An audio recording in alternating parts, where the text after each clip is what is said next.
안녕하세요, 김윤웅입니다. 안녕하세요, 수혜정입니다. 자, 오늘은 태풍 특보로 인해서 제가 조금 늦게 인사를 드렸습니다. 많은 분들이 왜 안 하지? 이러면서 기다리셨죠? 그러니까요. 자, 오늘 저희도 이 태풍 쏠릭에 대한 얘기를 잠시 후에 좀 자세하게 해드릴 거고요. 네. 그리고 BMW 차량 화재가 이슈가 되고 있는데 이 화재가 꼭 차량 결함 때문에 생기는 건 아니라고 하는군요. 오늘 굿모닝 차차차 시간에는요. 차량 화재 예방법에 대해서 자세하게 알려드릴 테니까 기대해 주시기 바랍니다. 네, 그럼 먼저 다들 궁금해하시는 태풍 소식부터 살펴보겠습니다. 이 시각 야외 현장 연결해 보겠습니다. 김혜영 캐스터. 네, 상암동에 나와 있습니다. 네, 밤사이 제주도와 남해안에 많은 비가 내렸다고 하는데 서울은 지금 어떤가요? 네, 혹시나 하는 마음에 비가 내리지 않을까 하며 제가 이렇게 우비를 챙겨 입고 나왔는데요. 아니나 다를까 방송 조금 전부터 약한 빗방울이 떨어지기 시작했습니다. 또 하늘 표정도 사뭇 다릅니다. 잔뜩 찌푸린 하늘을 보이고 있고요. 바람도 점차 강해지고 있음을 느낄 수 있습니다. 조금 뒤엔 더 많은 양의 비가 쏟아지겠습니다. 현재 태풍 쏠릭은 중심 기압 955헥토파스칼, 시속 144km 중형급의 강한 세력을 유지하면서 서귀포 서쪽 해상에서 북상하고 있습니다. 오후 3시 이후 목포 해상을 지나 내일 새벽에는 태안반도에 상륙하겠고요. 내일 아침 수도권을 관통해 오후 무렵 속초 인근을 따라 빠져나가겠습니다. 이번 태풍 한반도를 그대로 관통하는 데다가 이동 속도도 느려 내륙에 머무는 시간이 많아지기 때문에 더 큰 피해가 우려되고 있습니다. 현재 서해 남부와 남해, 제주엔 태풍 경보가, 호남과 경남 지역으로는 태풍 주의보가 내려져 있습니다. 또 오른쪽 지도에 보이는 것처럼 나머지 해상과 내륙으로는 태풍 예비특보가 발효 중입니다. 가장 먼저 태풍의 영향을 받는 제주도는 산간 지역으로 이미 650mm가 넘는 물폭탄이 쏟아졌고요. 지금도 제주에는 시간당 50mm의 폭우가 이어지고 있습니다. 내일까지 전남해안과 제주산, 지리산 부근의 많은 곳은 400mm가 넘는 양이 더 내리겠고요. 그 밖에 서해안과 경기 북부, 강원은 최고 200mm 이상, 서울도 많게는 150mm 이상의 많은 비가 예상됩니다. 산사태나 축대 붕괴, 침수 등의 피해가 발생하지 않도록 보다 철저한 대비가 필요합니다. 게다가 바람도 강하게 불고 있습니다. 내일까지 내륙은 초속 30에서 40m, 해안과 산지에는 초속 50m에 달하는 돌풍이 불 텐데요. 이 정도면 나무가 뿌리채 뽑히고 도로의 운전도 불가능한 정도입니다. 또 해상에서는 높은 물결과 함께 해일 가능성도 있는 상황인데요. 서해 중부 먼바다는 오늘 물결이 최고 9m까지 높게 일겠습니다. 무엇보다 안전사고 발생하지 않도록 만전을 기하시기 바랍니다. 비로 인해 폭염은 잠시 주춤하겠습니다. 전국의 폭염특보가 모두 해제된 가운데 한낮에 서울과 청주 32도, 대구 31도, 광주 30도로 대부분 지역이 30도 안팎의 기온을 보이겠습니다. 태풍이 지나고 주말부터는 다시 무더위가 기승을 부리겠습니다. 곰파스와 맞먹을 정도의 강한 태풍입니다. 해상은 물론 항공 운항에도 차질이 빚어질 수 있으니까요. 최신 기상 정보와 항공 운항 여부를 꼼꼼히 확인하시기 바랍니다. 지금까지 상암동 채널A에서 굿모닝 날씨였습니다.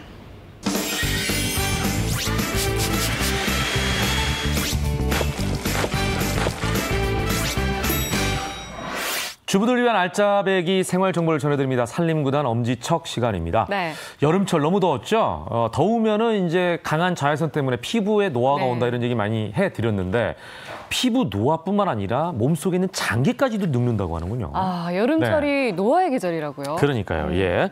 자, 자연스레 강해지는 여름철 이런 노화를 촉진하기 때문에 더욱더 바르는 것도 중요하지만 먹는 음식도 중요합니다. 네. 자, 산림구단 엄지척 오늘의 주제 확인하시죠.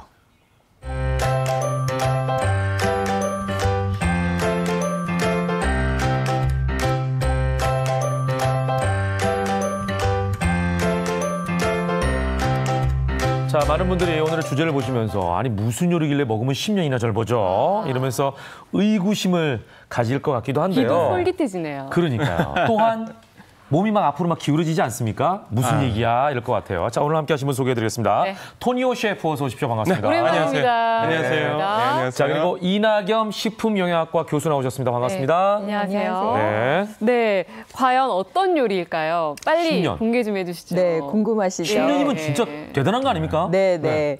일단 힌트를 드리자면 네. 몸속에 있는 나쁜 산소를 밖으로 내보내고 또 항산화. 네. 분이에요. 몸속에 있는 또 나쁜 물질을 밖으로 내보내는 데 도움을 주고요. 네. 또 몸속에 있는 또 항산화 밸런스를 맞춰주는 데 도움을 주는 식품입니다. 식품. 네, 무엇일까요? 과일은 아니고 식품. 네. 그런 식품 우리가 많이 소개해드렸는데 무슨 일가 대표적인 게 뭐 토마토부터 시작해가지고 네. 제철 과일 수박에다가 복숭아까지 다 소개해드린 뭐지? 한번 바로 볼까요? 공개할까요? 네. 눈뜨고 안에 아주 꼭 숨겨져 있네요. 바로 여름철 옥수수예요? 보양 간식. 네, 바로 옥수수입니다. 어. 예. 아니 옥수수가 맛있긴 한데 솔직히 옥수수 면도 있고 네. 그리고 이게 별미잖아요. 여름철에 그 쪄 먹으면 네. 그렇긴 한데 옥수수가 10년이나 회춘하는데 도움이 된다는 얘기는 사실 저는 조금 처음 들어보는. 의아하시죠? 네, 바로 이 옥수수에는 셀레늄이라든지 네. 또 키토산이라든지 또 엽산, 그다음에 폴리페놀, 중요한 비타민 E와 같은 항산화 성분이 많이 들어 있습니다. 네, 그러다 보니까 몸속에 있는 또 유해산소를 밖으로 내보내는 데 도움을 주고요. 그래요? 네, 항산화 또 효과도 있기 때문에 몸속의 밸런스를 맞춰주는 네. 그런 효과도 있는 매우 중요한 식품입니다. 아, 그러니까 아까 그 주제의 땡땡땡이 옥수수였네요. 네. 또 다른 말로 깡냉이. 옥식이라고도 하죠. 아, 그러니까. 네. 예. 자, 우리 쌍둥이도 사실 옥수수를 좋아합니다. 여름에 다 쪄가지고 주니까 잘 씹어 먹더라고요. 아, 정말요? 네. 이들이 났거든요, 지금 이제. 오. 네, 잘 씹어 먹는 이 옥수수. 네. 자, 어떻게 요리하면은 또 10년 젊어질 수 있을지 한번 네. 본격적으로 사실- 지금부터 요리를 해볼까요? 사실 이 옥수수가 이 영양 성분도 많지만 네. 사실은 맛있어서 이 먹다 보면 웃거든요. 근데 어떤 경우 네. 잘못 찌니까 싱거워가지고 못 먹겠더라고요. 아, 그럴 수 있죠. 네. 잘 골라야 되나요, 옥수수를? 맞아요. 옥수수 고르는 법이 이제 요리할 네. 때는 식재료 고르는 법이 가장 중요한데요. 네. 맛있는 옥수수를 고르는 법이 있습니다. 네. 먼저 옥수수 같은 경우에는요. 겉껍질이 선명한 녹색을 띠는 것이 싱싱한 옥수수고요. 네. 그리고 익히지 않은 옥수수의 알맹이가 네. 딱딱하지 않고 그 탱글탱글 탄력을 띠는 것이 맛있는 옥수수입니다. 아, 그래요? 네네네. 우리는 보통 이제 찰옥수수라고 하기도 하고 뭐 여러 가지 종류들이 있잖아요. 맞아요. 그래서 만지면은 탱탱해야지 좋은 건 줄 알았더니 네네. 딱딱해야. 그건 아니네요. 딱딱해야 좋은 건 아니고요. 탱글탱글해야 됩니다. 탱글탱글과 딱딱은 좀 네. 다르구나. 네. 네, 근데 좀 옥수수를 잘 골랐는데 손질도 잘해야 되잖아요. 맞아요. 근데 얼마 손질이 전에 번거로워요. 박스로 누가 옥수수를 보내줬더라고요. 네. 손질하는데 죽는 줄 알았잖아요. 야, 쉽지 않죠. 다 따가지고 수염도 뒤를 딱 굉장히 부러뜨려가지고 많고요. 하는데 되게 오래 걸리더라고요, 생각보다. 이게 사실 이 주부님들 중에서도 김현옥 씨 같은 고민하시는 분들 굉장히 네. 많을 거예요. 거기다 옥수수 수염 네. 처리도 좀 어렵고. 아, 맞아요. 네. 그래서 제가 오늘은 옥수수를 5초 안에 손질하는 법을 알려드리도록 5초요? 하나, 둘, 그렇죠. 셋, 넷, 다섯, 5초 안에. 네, 물론 조금 더 걸릴 수도 있어요. 1초부터 더 걸릴 수도 있지만 최대한 내가 빨리 셀라 그랬는데. 네, 5초 안에 손질할 수 있는 법을 예. 알려드리도록 하겠습니다. 예. 먼저 이 옥수수 같은 경우에 이렇게 수염이 나와 있고요. 맞아요. 보통 겉껍질이 이렇게 있어요. 있죠. 네. 네, 아까 이거 말씀드렸듯이 어떻게 5초 안에? 녹색을 띠니까 네. 이제 선명한 옥수수고요. 아니, 네. 맛있는 옥수수고요. 예. 안에 또 쫀득쫀득하네요. 이렇게 눌러보면 되겠네. 네. 아, 그러네. 이렇게 눌러보니까 탱탱한데 네네. 딱딱하진 않네. 맞아요. 네, 딱딱한 그러네. 옥수수는 수분이 없어서 맛이 없습니다. 그래요? 네, 느낌이 있는. 탄력이 좀 느껴져요. 그죠. 이 보통은 이 껍질 이렇게 벗기셨을 거예요. 그러니까 이렇게 한 다음에 땄어요. 네. 맞아요. 그런데 그게 아니라 꽃무늬를, 네. 오늘은 다른 방법 알려드리겠습니다. 5초 지금부터 네, 카운트 자, 하세요. 셀게요. 네, 자 이렇게 한 다음에 얘기해 주세요. 네, 끝 부분을 둘, 자, 잘라주시고요. 셋, 넷, 다섯. 아니 옆에서 세고 있으니까도 안 되네. 긴장하셨네요. 긴장했네요. 자, 오. 이렇게 해서 끝 부분을 잘라주신 다음에 네. 쑥 잡고 네. 바로 이렇게 잡아당겨 주시면 됩니다. 아, 순서를 바꿨구나. 너무 깔끔하게 손질되네요. 보통은 껍질을 벗기고 뒤를 딴 다음에 수염을 뗐거든요, 저는. 그렇죠. 맞아요. 근데 그게 아니라 뒤를 먼저 자른 다음에 수염부터 밑으로 내리면 한꺼번에 빠지는군요. 네, 맞습니다. 이렇게 그 밑에 밑둥 부분을 잘라주시고 네. 벗겨주시면 아주 쉽게 옥수수를 분리해낼 수가 있어요. 발상의 전환이네요. 네네네. 순서만 바꿔도 이렇게 쉽구나. 맞습니다. 예. 그리고 이 옥수수 수염 같은 경우에는 버리지 말고 좀 이렇게 두세요, 아직. 네. 자, 그러면은 예. 네. 저는 그 옥수수 껍질 얘기 네. 나오니까 얼마 전에 샀다 그랬잖아요. 한 네네. 박스. 그거 다 껍질을 벗긴 다음에 저는 제가 음식물 쓰레기인 줄 알고 처리했더니 아니더라고. 야, 아니, 종량제 봉투에다 담으라고 네. 그 밑에다가 멘트를 써놔서 창피해 죽는 줄 알았잖아요. 다시가 다 담아가지고 버렸어요. 사실 옥수수에서 가장 맛있는 부분을 다 갖다 버리신 거예요. 아 그래요? 네, 그럼요. 그래요? 이 옥수수 껍질이나 수염은 절대 버리시면 안 됩니다. 네. 다시 주울 수도 없고. 네, 나중에 그건 여쭤볼게요. 그러면. 네네. 자, 그리고 옥수수는 이렇게 살짝 담궈두시면 돼요. 예, 네. 보통 옥수수는 근데 우리가 많이 써먹잖아요. 네, 맞습니다. 예. 근데 지금 왜 담근 옥수수를 예, 물에 담그셨어요? 아니, 제가 늘 하던 방식으로 알려드릴 거면 오늘 여기 나오지 않았겠죠, 그죠? 오, 예. 여러분들 오늘 제가 알려드리는 방법 네. 꼭 주목하셔야 됩니다. 네. 이 옥수수 같은 경우에 보통 쪄서 드시는 분들이 많이 계세요. 맞아요. 삶는 분들이 많이 계신데 네. 삶게 되면 옥수수가 갖고 있는 당분을 잃어버리고요. 어? 찌게 되면은 수분이 다소 빠져나갑니다. 아니 삶거나 네. 찌지 않으면 옥수수 어떻게 먹지? 자, 이 옥수수요. 네. 제가 삶거나 찌지 않고 요리하는 법 알려드릴 텐데요. 네. 오늘은 또 특이한 게 불도 쓰지 않아요. 와, 이건 신기하지 정말 않나요? 파격적인데요? 네. 불 쓰지 않고 응. 맛있게 쪄드리도록 하겠습니다. 불을 안 쓴다는 건 네네네. 애도 안 쓴다는 얘기인데. 자, 오늘 옥수수는요. 네. 이렇게 지금 먼저 제가 그 방법은 좀 이따 공개를 해드릴 거고요. 예. 옥수수 같은 경우는 이렇게 예. 또 왜 물에다 담궈 놓는 거예요? 근데 보니까 네. 물이 아닌 것 같은 게 기포가 있어요. 그죠. 탄산수인가요? 네, 탄산수를 사용하셔도 되고요. 예. 지금 사용하시는 거는 바로 이렇게 제가 올려서 보여드릴게요. 예. 네. 사이다. 사이다. 사이다. 사이다에 이렇게 오. 담궈서 옥수수를 살짝 두셔야 됩니다. 어느 정도나요? 이렇게 해서 반나절 정도만 옥수수를 담가 두시면 돼요. 오. 이유는요? 이유는 뭐냐면요. 네. 이 옥수수를 오늘 제가 요리하는 방법이 불을 쓰지 않기 때문에 네. 단맛이 조금 부족할 수도 있어요. 아. 그리고 보통 옥수수 삶으실 때 뭐 많이 넣으시나요? 그 첨가하는 게 있잖아요. 저는 사카린 잠깐만요. 넣었어요. 옛날에. 요리를 안 하시죠? 사카린. 최승 씨가. 저잘 모르니까 뭐 첨가. 죄송합니다. 사카린 넣었어요. 가루 같은 걸 사카린. 넣지 않나요? 네, 그런 것들을 넣어요. 예. 예전에 어머님도 사카린을 살짝 넣어가지고 하면은 그게 달콤한 맛이 많이 뱄었죠. 달콤한 맛뿐만이 네. 아니라 그 옥수수의 탄력을 더해준다고 아. 사카린도 넣고 그리고 네. 설탕을 넣으시는 분들이 계신데 네. 사실 조금 불안하잖아요. 그죠? 건강한 재료도 그리고 아닌 것 골고루 같고. 퍼지지가 않아요, 잘. 맞아요. 네. 그래서 저는 오늘 이렇게 탄산이 들어있는 사이다를 넣어줄 건데요. 이렇게 사이다에 옥수수를 반나절 정도 담가주시면요. 네. 옥수수가 이 사이다를 살짝 머금어요. 그래서 자연스럽게 당도도 올려줄 수가 있고요. 단맛이 되고. 탄산 때문에 네. 옥수수 알갱이에 탄력을 더해줄 수가 있습니다. 아, 탄산이 그런 작용을 하는 네네네. 그래서 그 예. 삶은 경우를 제외하고 네네. 쪄주실 때 같은 경우에는 이 옥수수를 이렇게 살짝 담궈두셨다가 요리를 하시게 되면은 옥수수의 탄력도 높아지고 네. 자연스러운 당도도 뽑아낼 수 있어서 네. 아주 좋습니다. 1.5리터짜리 사야겠는데요. 네, 사셔야 돼요. 그 양이 만만치가 않네, 사이다가. 네. 예. 자, 그리고 좀 담궈두는 드시기도 하고. 네, 그러니까요. 네. 그 단맛 싫으신 분들은 네, 아까 네, 네. 최정 씨가 이야기했던 것처럼 음. 탄산수에다 살짝 담가두셔도 돼요. 아, 네. 탄산수도 예. 무방하네요. 네. 근데 옥수수는 살짝 단맛이 있어야 돼요. 그럼요. 네, 단맛 사이다가 살짝, 좋네. 단맛 살짝 있어줘야 또 계속 네. 먹거든요. 네. 자, 이 옥수수를요. 네. 저희가 보통은 30분 정도 삶거나 찌잖아요. 그렇죠. 그렇죠. 너무 더워요. 아까 말씀드렸죠. 아니 요리도 안 하는 사람이 뭘 더워요? 아까 잘 모르더만. 옥수수는 찝니다. 옥수수 그 찌죠. 정도는 뭘 넣는지도 몰랐잖아요, 아까. 아니 사실 라면은 끓일 줄 아세요? 네. 라면 잘 끓이세요? 네. 자, 라면은 끓일 줄 아시는군요. 아, 네. 민망하네요. 네네.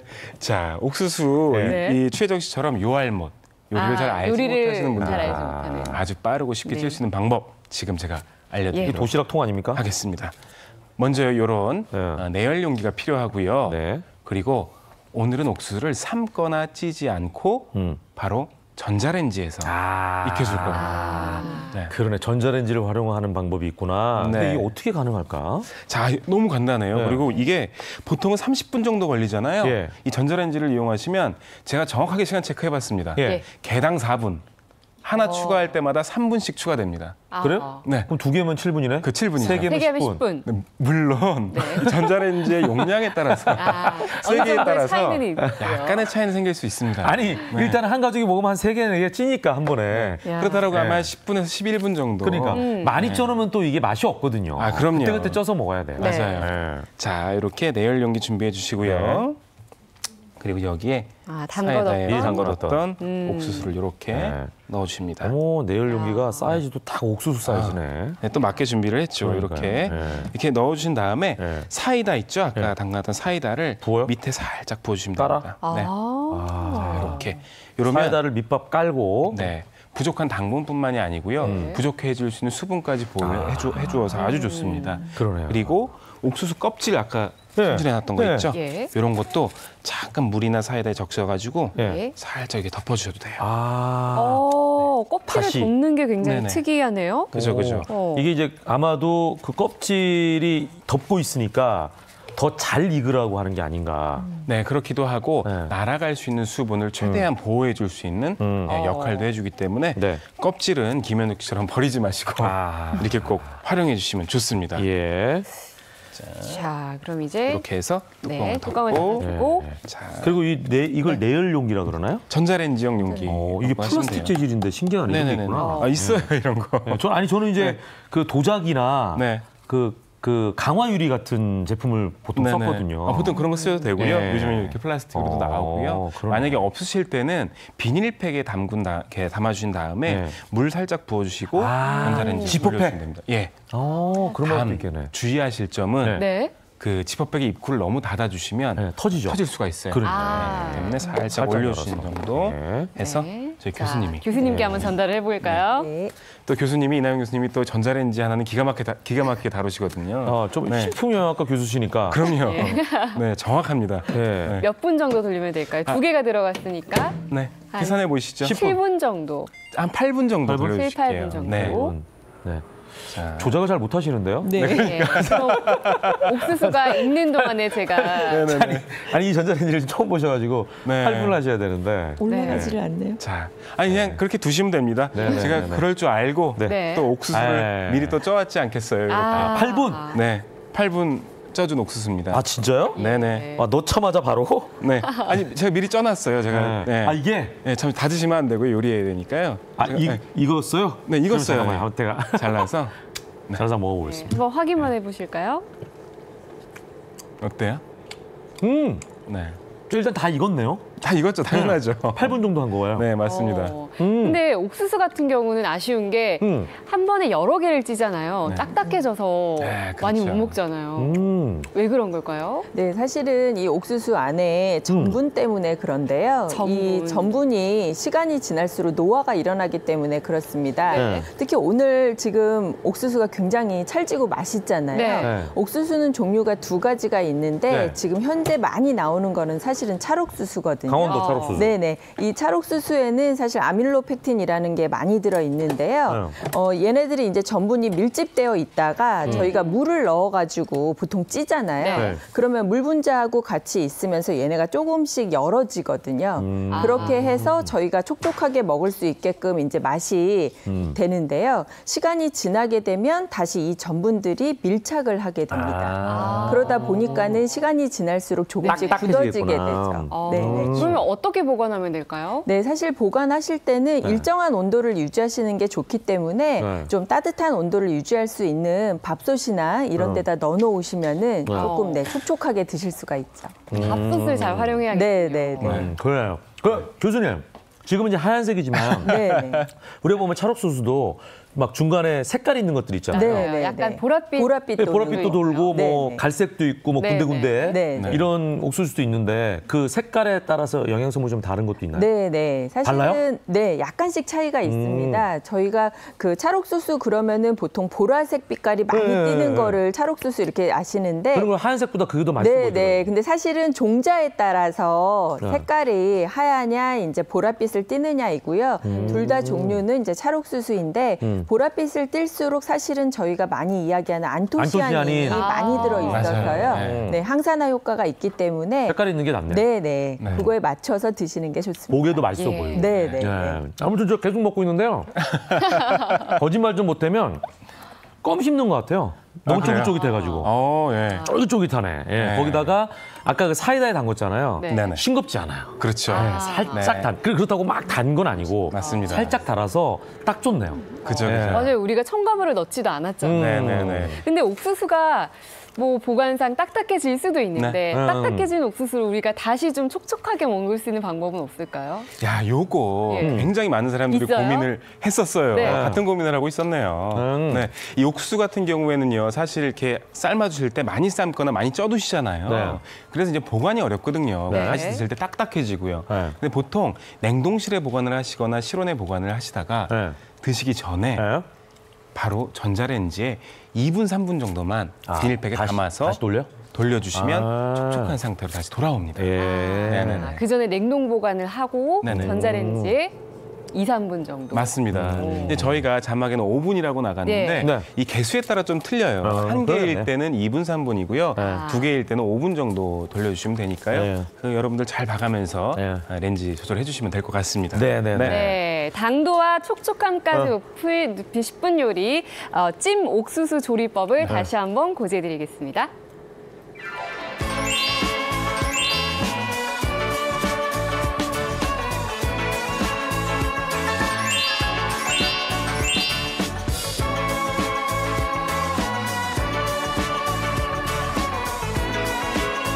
저기 저 레시피에는 랩으로 싼다도 있었는데 네네네. 아까는 이제 껍질만 덮었잖아요. 네, 좀 더 맞습니다. 이거를 잡고 싶으면은 랩으로 한번 싸도 괜찮겠네요. 아닙니다. 아니요? 이 껍질이 없을 때, 김혜수를 버렸을 때는 랩으로 랩이나 싸라. 비닐팩으로 이렇게 싸주시면 되는 거고요. 껍질까지 하고 랩까지 하는 건 너무 오바다. 아, 그렇죠. 네네, 알겠습니다. 그렇게 되면 옥수수가 완전히 다 물러집니다. 예. 예. 자, 어쨌거나 네. 레시피는 좀 달랐지만 네. 네. 옥수수만 찌고 가는 건 아니죠? 아, 당연하죠. 옥수수만 찍고 가면. 네. 네, 저도 책임 졌고 이제 좀 뭘 할까요? 그럼요. 일하고 가야죠. 예. 네, 요리하고 가야죠. 일단 옥수수 제가 손질법도 한번 알려드릴게요. 예. 먼저 손질하실 때는 이렇게 옥수수 알맹이 이렇게 분리해 주시는 분들이 계신데 네. 이때 굉장히 많이 어려워하시는 분들이 계세요. 네. 그래서 요즘에 인터넷 찾아보시면은 옥수수를 분리하실 때 칼로 이렇게 썰어주라고 하시는 분이 계십니다. 아, 그런데 네. 아가 아니에요. 아니에요? 예? 칼로 썰어주면 편하긴 합니다. 네. 그런데 이 옥수수에서 영양소가 가장 많은 이 배아 부분, 아, 배 끝 쪽 부분이 아. 떨어져 나가게 돼 있어요. 아. 그렇기 때문에 칼보다는 되도록이면 이렇게 포크 등을 이용해서 여기다 쏙 넣어주시면은 배아까지 같이 분리가 돼요. 야, 이거 오! 너무 쉽게 빠지지 않습니까, 이거? 네. 야, 이거 새로운 방법인데요? 맞아요. 우리가 원한 게 바로 이런 모습이었거든요. 예. 칼을 포크- 사용하면 진짜 배아가 다 포크가 잘려나가더라고요. 면 먹을 때만 쓰는 게 아니었군요. 아, 그럼요. 저희 고기나 예. 면 먹을 때만 쓰는 게 아니네. 제가 이 김현욱의 굿모닝 들어오고요. 제가 이 옥수수랑 사투를 벌였습니다. 이분이 어떻게 하면은 연구를 많이 해요. 아, 그럼요. 야. 이렇게 자, 이렇게 해서 이제 옥수수를 네. 발라냈어요. 네, 이번에 네. 무슨 요리 하려고 이거 발라내는 거예요? 자, 이렇게 발라낸 옥수수를 이용한 네. 요리인데요. 오늘 제가 여러분들께 보여드릴 요리는요. 네. 네, 바로 악마의 레시피입니다. 네. 이거 한번 드시기 시작하면 네. 헤어나올 수 없어요. 뭐야? 오늘의 요리는 바로 옥수수 비빔국수입니다. 옥수수로 만든 면은 많이 네. 있어요. 네. 그렇죠. 옥수수로 면을 만드는 거예요? 갈아가지고? 아, 절대 아니죠. 예. 옥수수로 소스를 만들어줍니다. 아. 면은 그냥 일반 중면. 네네네네. 자, 자, 그럼 소스를 만드는 게 중요하네요. 면은 아, 뭐 그럼요. 삶으면 네. 되니까. 옥수수 소스가 뭐 더 좋은 점이 있나요? 옥수수 소스 같은 경우에는 보통 그냥 비빔면 소스 같은 경우에는 씹는 맛이 좀 떨어지고요. 그리고 약간 당도가 좀 떨어져요. 아. 그런데 이 옥수수가 들어가주게 되면 이 씹는 맛과 감칠맛을 동시에 높여서 네. 정말 맛있는 이 옥수수 비빔국수를 드실 수가 있습니다. 네, 자 소스를 좀 빨리 만들어야 될 것 네. 같아요. 저희 또 3분 남았나요, 혹시? 정확히 아시네요. 네. 아니 자, 우리가 4분 정도 남았다고 오늘은 하네요. 요리를 한 네네. 가지 정도만 하려고 여유 있게 했더니 또 결국은 3분 안에 몰리네요. 네, 저희 어머니 항상 그래요. 말 좀 그만하라고. 네. 자, 이렇게 네. 고추장. 먼저 비빔국수니까. 네. 고추장 넣어주시고요. 고춧가루 살짝 넣어주시고요. 네, 고춧가루 들어가요. 네. 매운 거 원하시면 많이 넣어주시면 돼요. 네. 그리고 여기에 매실청, 매실청. 새콤달콤한 맛을 내는 네. 매실청. 네. 매실청 침 고요. 네, 네, 그리고 자주 여기에, 쓰이죠. 네, 참기름, 참기름까지 다 넣어줍니다. 네. 그리고 그러니까 그냥 기호에 따라서 네네. 더 넣을 수 있는 건 넣으시면 될 것 같아요. 네, 맞아요. 그리고 김치, 국물하고 같이. 김치도 들어가네요. 신김치면 더 좋죠. 아, 그럼요. 여기 들어가줘야 또 맛을 또 정리를 해주거든요. 네. 자, 요거 제가 소스만 먼저 한번 맛을 보도록 하겠습니다. 아주 좋아요. 네네네. 오늘 김현욱 씨 저 집에 안 보내주실 것 같은데요? 너무 맛있어요? 네. 여기다 옥수수 다진 거. 자, 옥수수가 이제 들어갔고요. 네. 넣어주시고요. 네, 이거 알맹이를 그대로 고스란히 넣었네요. 맞아요. 저는 이걸 뭐 어떻게 가나 이런 생각했는데 그리고 깨소금 그건 아니에요. 살짝. 아. 깨소금까지.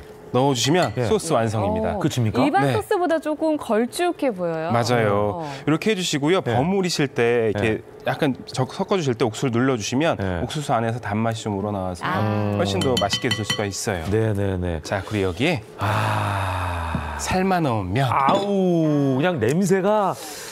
저 비빔국수 너무 좋아하거든요. 야, 이 중면이에요, 중면. 여름철 아우. 별미죠. 이렇게. 뭐 중면 삶는 거는 뭐 안 알려드려도 다들 하시니까. 자, 이렇게 예. 중면. 옥수수 알맹이가 그대로 들어가 있어서 씹는 네. 맛이 있을 것 같아요. 예. 이렇게 면을 넣어주시고요. 면까지 들어가고요. 네, 좀 면이 많네요. 전 젓가락을 바로 좀 준비했어요. 예. 시간은 없지만 자, 이렇게 먹고 가도록 하겠습니다. 예. 이렇게 해서 싹 자, 그럼 비벼주십니다. 비비는 동안에 네. 이 교수님, 네네. 우리가 옥수수 수염도 차로 많이 먹고 막 이러잖아요. 네, 예, 네. 어떤 성분 때문에 그게 활용이 가능한 네, 건지. 사실 이 옥수수 수염에는 저희가 이뇨작용을 하는 성분들이 들어있기 때문에 네네네. 잘 말려가지고 차로 드시게 되면은 네. 좀 효과를 보실 수가 있습니다. 예. 자, 그동안에 완성. 비빔국수가 완성이 완성이 됐어요. 됐는데 됐습니다. 간이 맞나요? 아, 기가 막혀요. 야. 자, 진짜 이게 자기 요리를 자기가 이렇게 극찬하는 사람 많지는 않은데 네. 사실 그만큼 비빔면 자신감이 있는 하면 거죠. 아, 또 그럼요. 흔한 요리인데 네. 옥수수가 들어가니까 또 색다른 굉장히 요리가 색다르네요. 됐어요. 거기다가 이게 옥수수 그 쫄깃쫄깃 그 씹는 맛이 느껴질 거 아니에요. 거기에다 예. 옥수수 더 넣었어요. 아, 더? 옥수수 예. 토핑까지. 넣어주시고 야. 오이 살짝 올려주시고 고명. 네. 고명으로 또 옥수수와 오이를 얹었어요. 야. 예. 자, 이러고 비벼서 드시면 됩니다. 됐어요. 네, 여기 비빔 제가 야. 넣었네요. 예. 제가 비빌게요. 간편하게 완성이 자. 됐네요. 아우. 아, 근데 여러분들 꼭 이렇게 한번 집에서 해서 드셔보세요. 옥수수 네. 넣고 비빔국수 해 드시면 예. 여러분들 집 나간 남편도 돌아옵니다. 네. 아, 집 아, 나간, 정말. 네. 집 나간 남편만 해주면 안 됩니다. 나가기 전에 미리.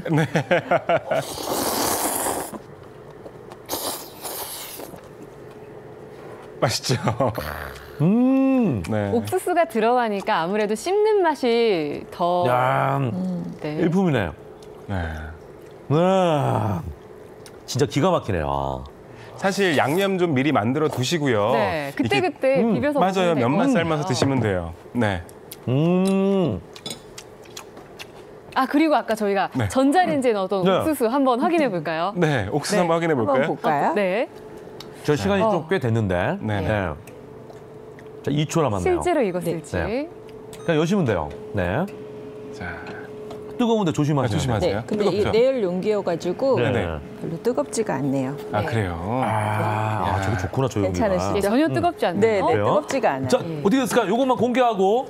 옥수수 과연 자. 익었을까요? 자, 이 연기 김 나는 거 보세요. 김. 네. 모락모락. 아우, 퍼펙트합니다. 네. 기가 막힙니다. 아, 잘 익었어요. 익었어요. 아우, 뜨거라. 네. 이거 뜨거워 제가 먹지 못하겠습니다만 너무나 네. 잘 익었다는 말씀으로. 예, 여러분들도 오늘 꼭 한번 이 방법 활용해 예. 보시면 좋을 것 같습니다. 이 시간은 마무리해야 될 것 같습니다. 오늘 두 분 네. 말씀 잘 들었습니다. 네, 고맙습니다. 감사합니다. 자, 현대인의 식습관이 무너지면서 고지혈증, 고혈압 등 성인병이 증가하고 있다고 합니다. 특히 이 폐경을 기점으로 해서 여성들의 심혈관 질환이 많이 늘고 있다고 하는군요. 네, 건강을 지키려면 이 규칙적인 운동과 함께 식습관도 중요한데요. 특히 혈관 건강을 맛있게 지키는 방법이 있다고 하네요. 화면으로 확인해 보시죠. 100세 시대를 살아가는 현대인의 가장 큰 숙제는 바로 건강관리가 아닐까 싶은데요. 여름철에도 빼놓을 수 없는 건강관리, 혈관 건강을 지키는 비법이 지금 공개됩니다. 하루도 빠짐없이 꾸준하게 운동한다는 오늘의 주인공. 우와, 정말 열심히 하시네요. 건강을 위해서는 이 정도는 기본이죠. 더운 날씨 속에서도 꿋꿋하게 운동하는 정행숙 주부. 이렇게 열심히 하는 이유가 있을까요? 작년까지만 해도 제가 건강에 자신이 있었습니다. 그런데 올해 초에 건강검진을 받아본 결과 고지혈증이 있다고 하시더라고요. 그때부터 운동을 열심히 하고 있습니다. 누워서 생활하는 것은 기본. 편식도 했다고요? 집에서 많이 있다 보고 그다음에 고기를 또 많이 먹고 그렇다 보니까 제가 몸이 점점 나빠지더라고요. 건강을 자신했던 정행숙 주부. 하지만 건강검진에서 고지혈증 진단을 받았다는데요. 이후 건강을 위해 운동은 물론 식단 관리까지 시작하게 되었다고 하네요.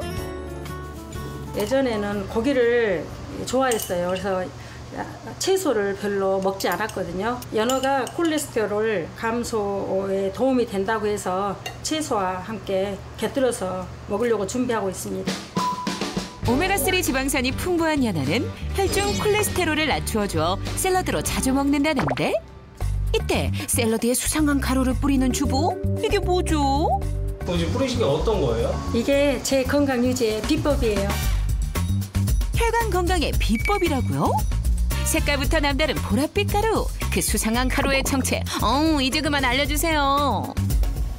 방금 뿌린 게 아로니아 분말이에요. 제가 고지혈증 진단을 받은 후 아로니아를 꾸준히 먹고 있어요. 보랏빛 가루의 정체는 바로 아로니아. 정말 아로니아가 고지혈증에 도움이 되나요? 아로니아는 다른 어떤 베리류에 비해서 폴리페놀이나 안토시아닌 함량이 높아서 고지질이 혈관 내에 쌓여서 염증을 일으키는 작용을 막아줘서 결과적으로 뇌혈관 질환이나 심혈관 질환을 조절하는 데 도움이 될 수 있습니다. 아로니아는 항산화 작용을 하는 안토시아닌이 베리류 중 가장 높다고 알려져 있는데요. 덕분에 건강식품으로도 인기가 많다고 하네요. 정행숙 주부는 출출할 때 아로니아 분말을 요거트에 넣어 간식으로 먹는다고요. 게다가 수분이 부족한 여름철에는 시원한 물에 아로니아즙을 섞어 마신다고 하니 수분도 챙기고 건강도 챙기고 일석이조죠. 아로니아를 만들어서 몸에 좋고 갈증 날 때 먹기도 하며 운동할 때 자주 마십니다. 그러다 보니까 건강 관리에도 자연스럽게 되더라고요. 8월에서 9월이 제철이라는 아로니아. 농장으로 직접 찾아가 봤는데요. 어머머, 지금 따고 계신 열매가 아로니아인가 봐요. 지금이 영양 상태도 가장 좋고 알도 꽉 차 있어서 수확하고 있는 중입니다. 영롱한 빛을 자랑하는 아로니아. 체르노빌 원전 사고에도 살아남을 정도로 면역력이 강하다고요? 아로니아는 농약을 치지 않아도 병도 없고 벌레도 거의 없거든요. 퇴비만 약간 해주고 아주 친환경적으로 키우고 있습니다. 덕분에 농약을 치지 않아도 친환경 재배가 가능하다는데 갓 수확한 아로니아의 맛과 향을 그대로 볼 수 있는 방법이 있다면서요? 세척 후 바로 착즙하기 때문에 다른 첨가물을 넣지 않고 아로니아의 맛과 향을 그대로 느낄 수 있습니다. 다른 첨가물 없이 100% 아로니아만을 넣어 만든다는 아로니아즙. 정말 건강해 보이죠? 내 몸을 지키는 건강관리. 지금부터 시작해보는 건 어떨까요? 네, 몸을 위해서 요리하는 건 좋은데 문제는 요리한 다음에 남는 쓰레기. 이게 이제 골칫거리라는 거죠. 맞아요. 요즘 같을 때는 특히 악취에 이 초파리까지 정말 골치인데요. 네. 그래서 이번에는요, 음식물 쓰레기를 보다 알뜰하게 줄이고 또 처리하는 방법까지 함께 소개해드립니다. 여름철이면 더 고민되는 우리 집 골칫거리 음식물 쓰레기. 아우, 냄새. 오늘부터 악취와 벌레는 안녕! 음식물 쓰레기 제로에 도전하는 방법 지금 공개합니다. 먹는 즐거움이야말로 일상 속에서 느끼는 소소하지만 가장 큰 행복이죠. 하지만 즐거움과 함께 동반되는 음식물 쓰레기와의 전쟁. 해결 방법은 없을까요? 그래서 오늘 음식물 쓰레기 제로에 도전하고 있다는 베테랑 주부를 만났습니다. 주인공은 바로 살림고수 황옥찬 주부. 음식물 쓰레기 줄이는 방법 저희도 좀 알려주세요. 음식물 쓰레기 걱정 없이 사는 비법 알려드릴까요? 비법 전수를 위해 찾은 곳은 역시나 주방. 네, 첫 번째 비법은 이 종이에요.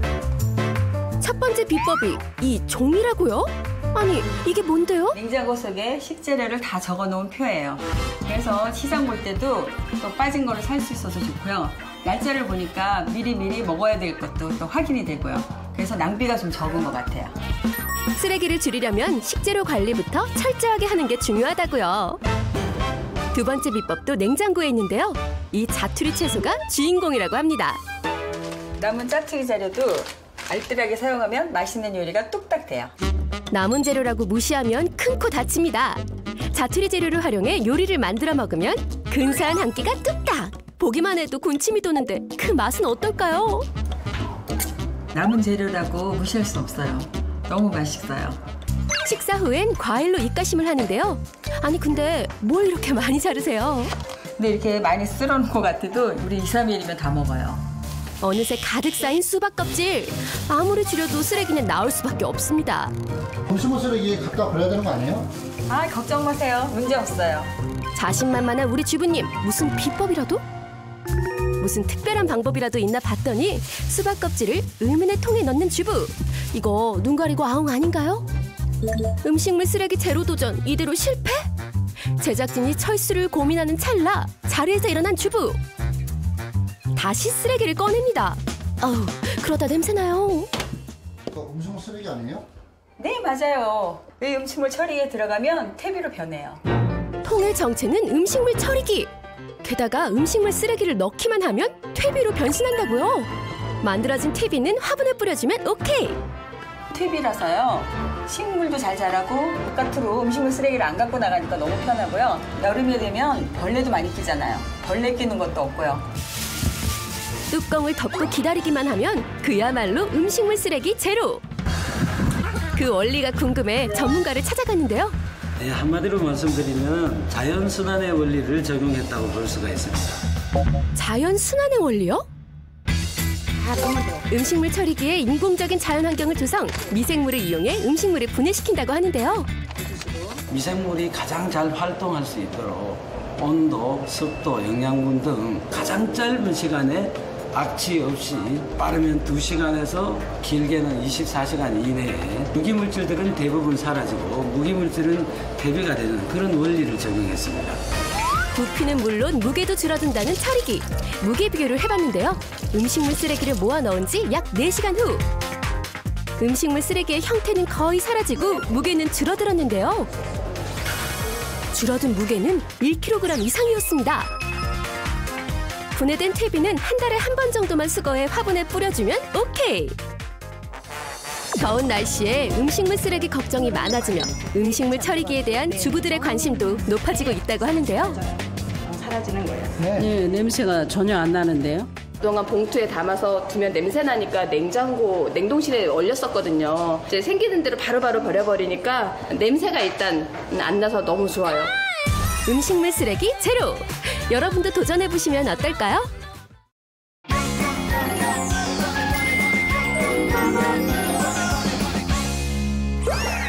차에 대한 모든 정보를 전해드리겠습니다. 굿모닝 차차차 시간이고요. 네. 김지환 산업부 기자 나왔습니다. 어서 오십시오. 네, 안녕하세요. 반갑습니다. 네, 최근 BMW 차량 화재가 논란이 되고 있는데 이 차량 화재 같은 경우는 자동차 자체 결함뿐만 아니라 일반적으로도 또 일어날 수 있다면서요. 네, 맞습니다. 그래서 오늘은 먼저 통계부터 좀 준비를 해봤는데요. 네. 실제로 소방청이 집계한 바에 따르면 자동차 화재 사고는 1년에 4,550여 건이 발생한다고 합니다. 네. 네, 차량 관리 부실이라든지 운전자 부주의 등 다양한 요인으로 발생하고 있는데요.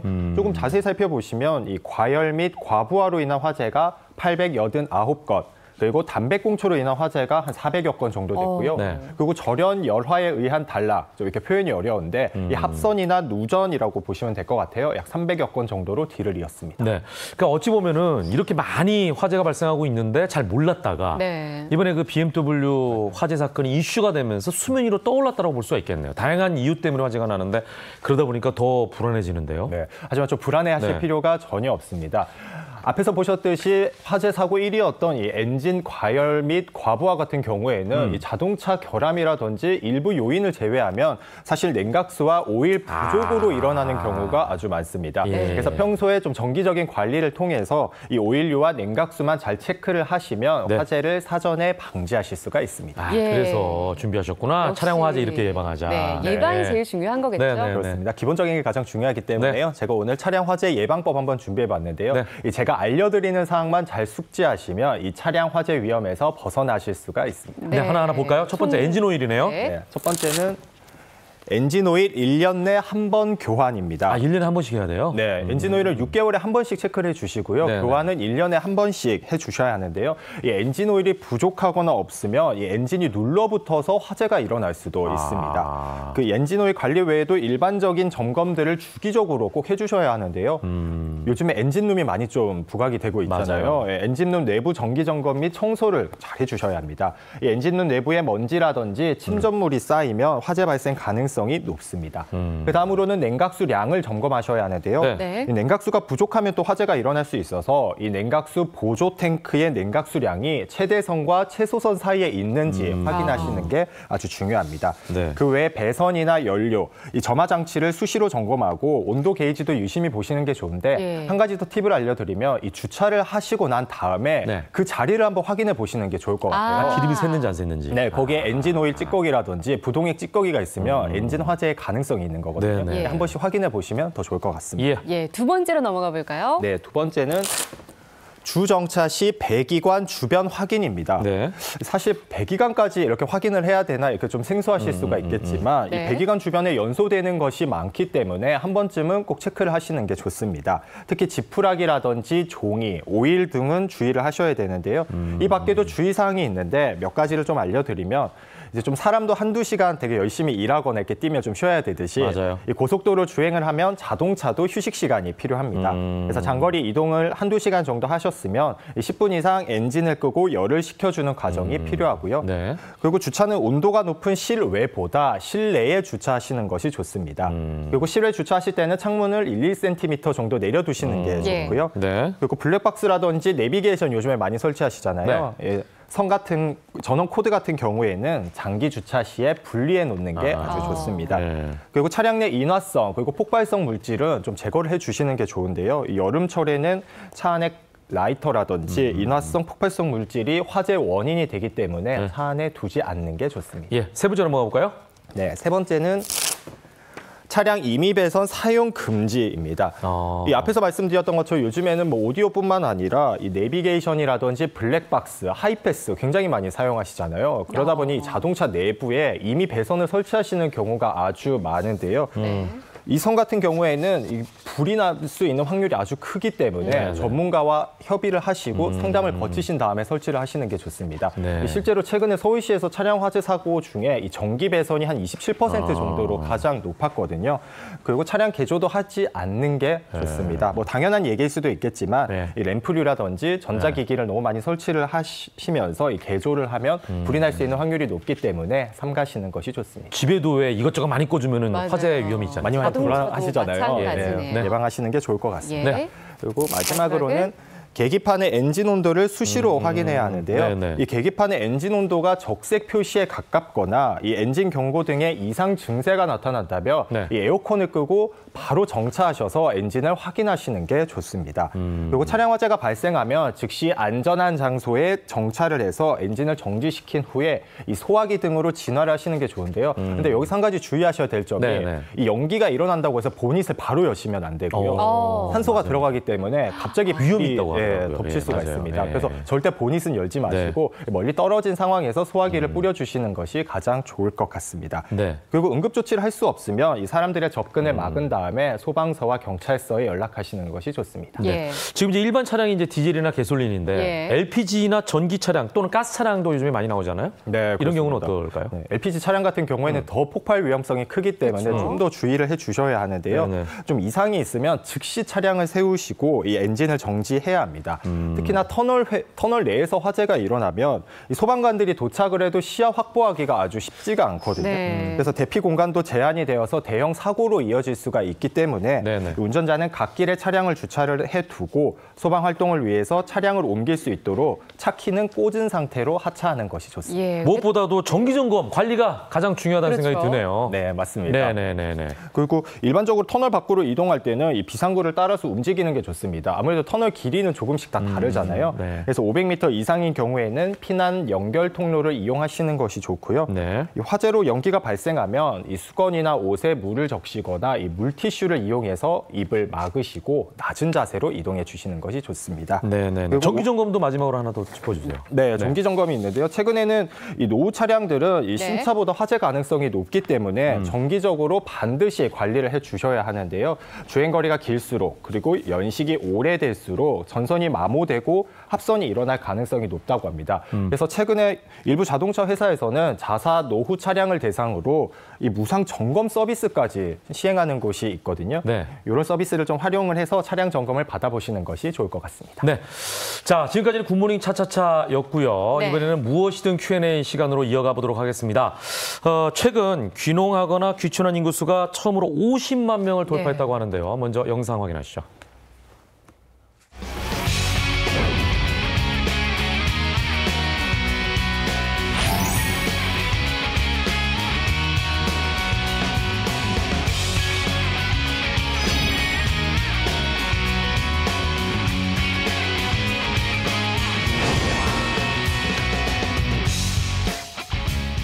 네.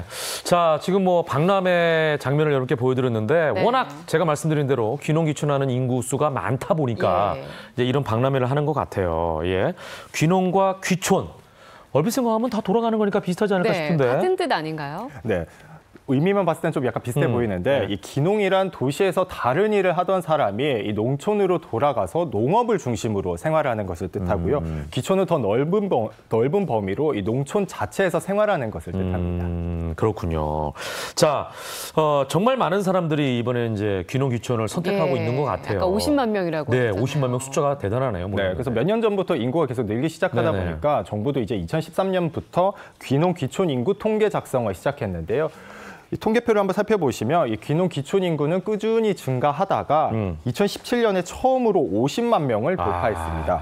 근데 그중에 2만 명은 귀농 인구고요. 약 50만 명은 귀촌 인구거든요. 귀촌 인구가 훨씬 많네요. 네. 근데 보통은 이제 귀농이나 귀촌을 은퇴 후에 한다고 많이들 생각을 하시잖아요. 그렇죠. 근데 최근에는 40세 미만의 젊은 귀농 가구뿐만 아니라 여성 귀농 가구도 늘고 있습니다. 이유가 따로 있을까요?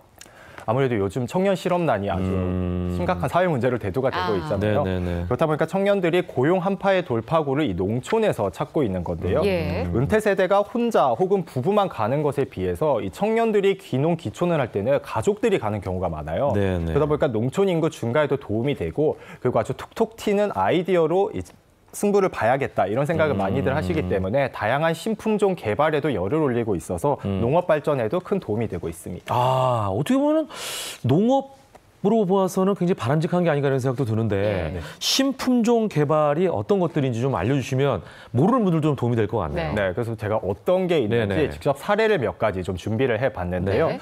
호주로 유학까지 다녀온 11년 차 농부인 A씨의 경우에는 이 장미와 접목한 선인장을 개발해서 수출길까지 뚫었습니다. 우리나라 접목 선인장은 세계 시장의 70%를 차지할 정도로 인기인데요.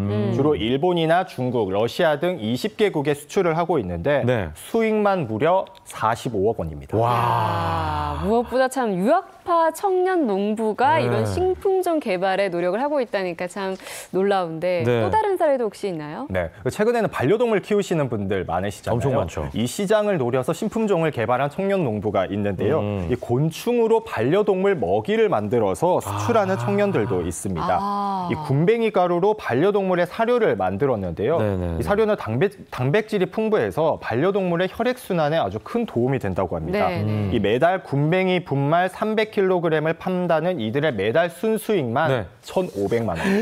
보시는 분들 그냥 눈이 번쩍 뜨여 있을 것 같아요. 네, 맞습니다. 그래서 이런 청년들이 요즘에 늘다 보니까 최근 농업이 더욱 활기를 띠고 있는데요. 덕분에 귀농 귀촌에 관심을 갖는 사람들도 아주 많아지고 있습니다. 상황이 이렇다 보니 정부에서도 다양한 지원책을 내놓고 있는데요. 그중에 하나가 귀농 창업 자금입니다. 이 창업은 3억 원까지 지원을 하고 이 주택 자금은 7,500만 원까지 지원을 하고 있는데요. 금리 5%로 5년간 거치를 해서 또 10년간 분할 상환하시면 됩니다. 또 다른 제도가 있는데 이름이 좀 많이 깁니다. 이 농림수산업자 신용보증기금 우대보증 제도인데요. 기네요. 아주 깁니다. 우대보증은 3억 원까지 55세까지 지원이 가능합니다. 그러네요. 자, 이런 정부의 지원도 있고 아까 말씀하신 대로 사실 일자리가 부족하다 보니까 새로운 곳으로 이동하는 인구가 늘고 있잖아요. 근데 중요한 건 지금 성공 사례만 얘기하니까 여기에 대해서 그냥 막연한 기대를 가지고 가서는 실패하잖아요. 정보를 좀 제대로 얻을 수 있는 방법이 있으면 좋을 것 같아요. 네, 그래서 앞서 이렇게 박람회 영상이 하나 나왔지만 제가 박람회 정보를 하나 준비해 봤는데요.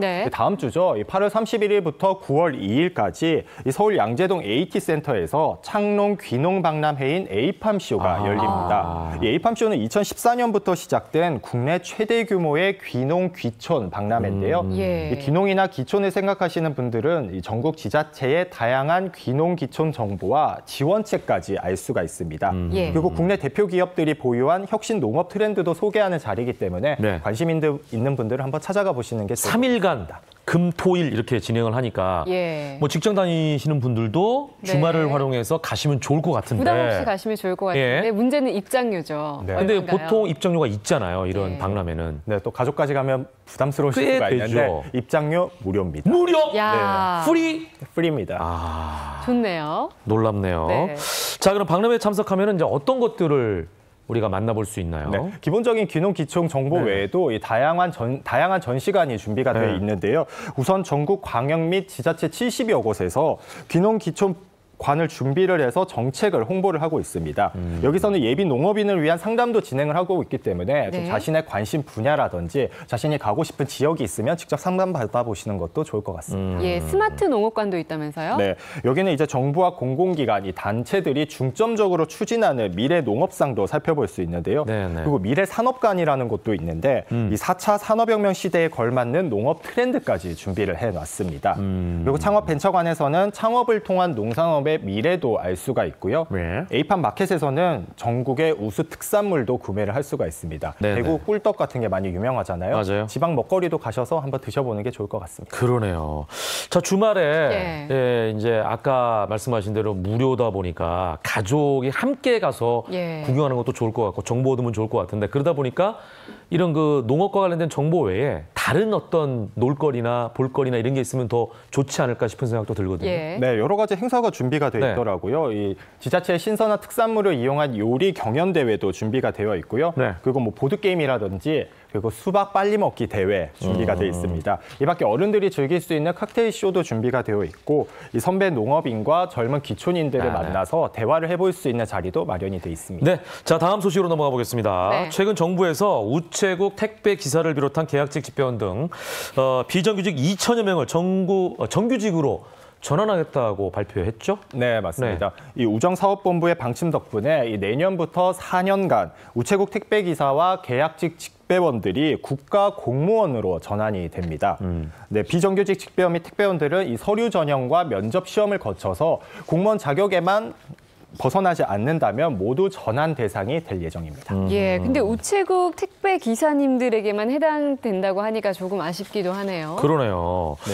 자, 사실은 이 외에도 예. 많은 택배 기사님들이 고충을 토로하고 있거든요. 그렇죠. 이런 분들에게 좀 혜택이 있으면 좋을 것 같은데. 네, 그래서 택배 관련 업체들이 네. 여러 가지 뭐 기술이라든지 그리고 제도를 준비하고 있는데요. 네. 이 택배 기사들의 효율성과 편의를 위해서 다양한 노력을 기울이고 있는데 네. 그 중에 하나가 이 첨단 자동 분류기의 도입입니다.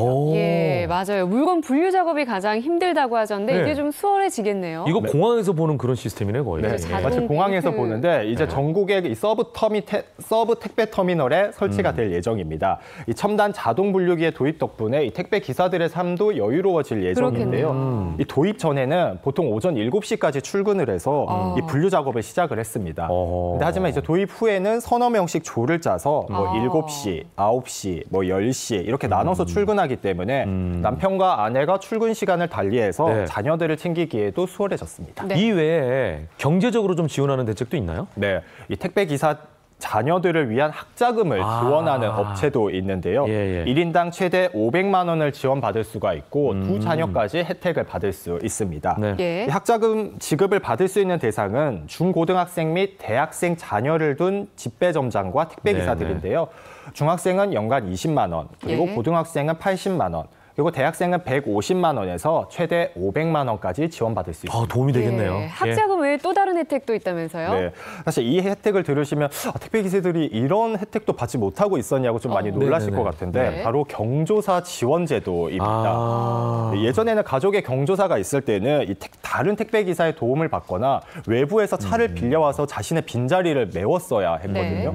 하지만 이제는 그럴 필요가 사라진 겁니다. 네네네. 이 밖에 전국 택배 기사를 대상으로 직접 현장을 찾아가서 건강검진을 해주는 이 찾아가는 건강검진 버스를 운영하는 곳도 있습니다. 네네네. 자, 이번에는 영상으로 보는 이슈 전해주시죠. 네. 네, 이 아시안게임에서 2회 연속 우승을 노리는 우리 축구팀에게 국민들의 관심이 집중되고 있는데요. 이런 와중에 AI 축구 선수가 경기를 뛰고 이 AI 해설자가 경기를 분석하는 AI 월드컵이 국내에서 열렸습니다. 과연 우승팀이 누구였을까요? 자세한 소식은 제가 직접 취재했습니다. 함께 보시죠. 호루라기가 울리자 화면 속 선수들이 일제히 공을 향해 달려듭니다. 드리블과 패스는 물론 몸싸움까지 펼치며 공세 수위를 높입니다.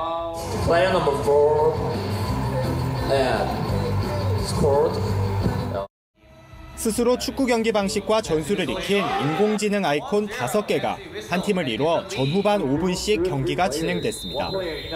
위기에 몰리면 공격수가 골키퍼 자리로 옮기고 선수 모두 공격에만 집중하는 전술을 보이기도 합니다. 청팀이 골을 넣자 득점 장면이 반복되고 인공지능 해설자가 자세히 설명한 득점 상황이 화면 아래에 나옵니다. 경기 내용에 빠져든 관중들은 환성과 탄식을 번갈아 쏟아내고 아쉬움도 토로합니다. 스스로 자살골을 넣고 하는 장면에서는 아직까지는 경기는 굉장히 박진감 넘치고 생각한 것보다는 굉장히 재밌게 12개국에서 24개 팀이 참가한 이번 대회에선 카이스트 팀이 구글, 미국 MIT 등을 꺾고 우승을 차지했습니다. 팀원들이 이제 다 같이 회의를 해서 빠르게 이제 저희가 알고리즘을 구현을 할 수 있어서 이제 그 점이 저희가 우승할 수 있었던 이유가 아닌가 싶습니다. 최고의 인공지능 해설자와 기자로는 각각 중국팀과 한국팀이 선정됐습니다. 채널A 김지환입니다.